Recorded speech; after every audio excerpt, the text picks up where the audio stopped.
Hey everybody, this is Inara Ariane Griffin, and I want to give you a little taster of what Samhain is all about. We're on the eve of what is known as Halloween or Samhain, and the ancient word for it, Samhain, actually means bringing in the sows. This is a very ancient Celtic festival and one that I celebrate every year, and this year I've come down to Glastonbury, the sacred site of Glastonbury, to be able to walk through the sacred well, to walk up the Tor, and really attune myself to this land.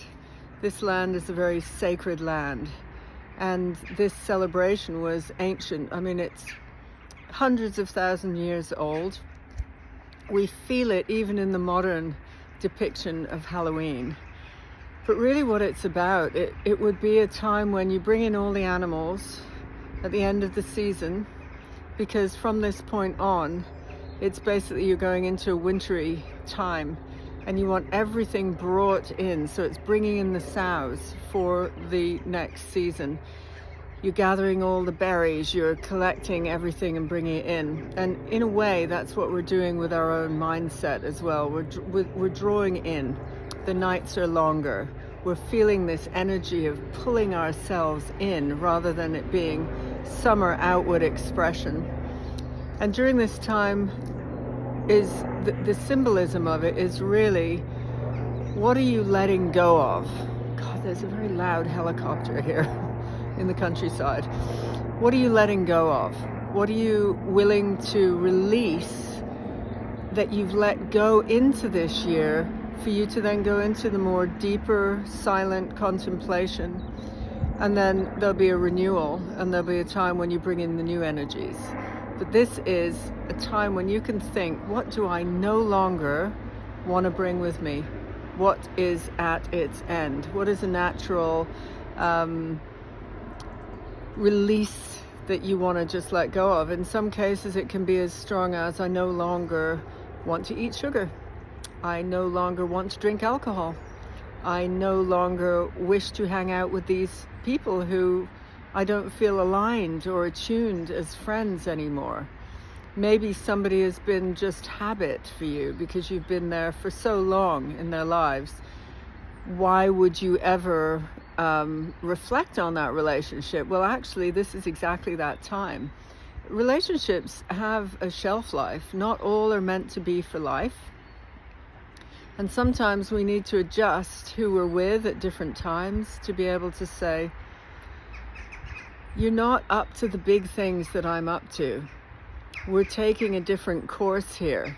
And though there's poignancy, and there's always poignancy at this time of year because we're releasing and letting go and letting go and letting go, there's also, this is the time to let go so that then we can marinate in the new energy that we create for all the builds that we're going to do next year, all the spring building, planting, seeding.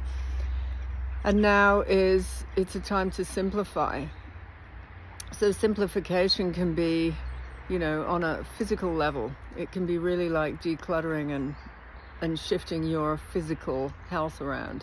It can also just be on a whimsical, etheric level, that you're just aware that this is a different time for you and you're going into some other phase of life.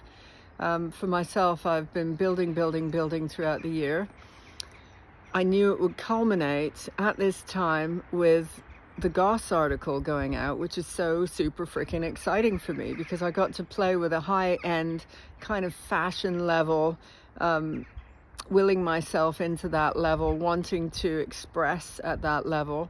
And now it's been released. It was released really around this full moon that we've had this last weekend. And full moon in Taurus is all to do with building the most beautiful earth in your world. What is your earth? And it also has to do with luxury. And for me, as wanting to be more of a public speaker now, so stepping into that realm, I really am clear. Public speaking, which I love anyway, is the next era. And so to do that, I'm letting go of teaching courses. Courses are the thing that I let go of. I've done them for years and years. Instead, I'm turning my attention to one-on-one for really with the right people who are building big, daring visions. And, you know, the essence is daring. Like, what do you dare to do?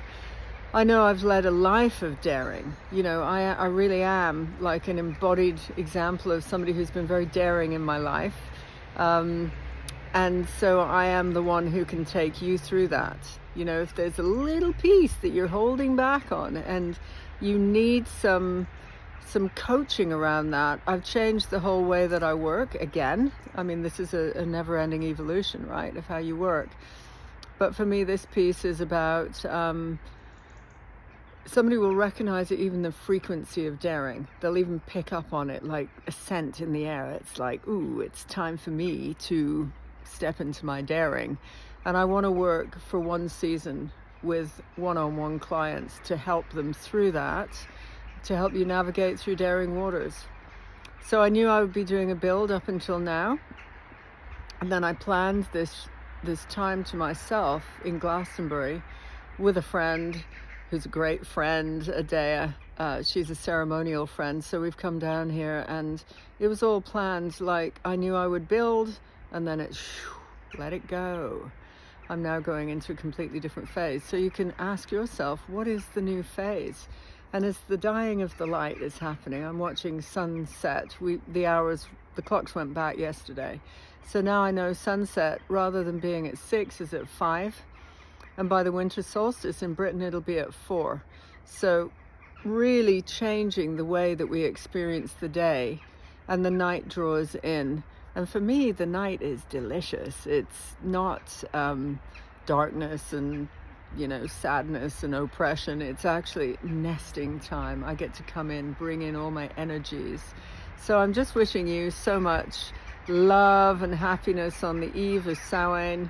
And tomorrow we'll be celebrating. It really is one of those big celebrations in ancient Celtic seasons. I'll be at the White and Red Well, and I'll probably be up the Tor tomorrow, and I'll send you some pictures for that.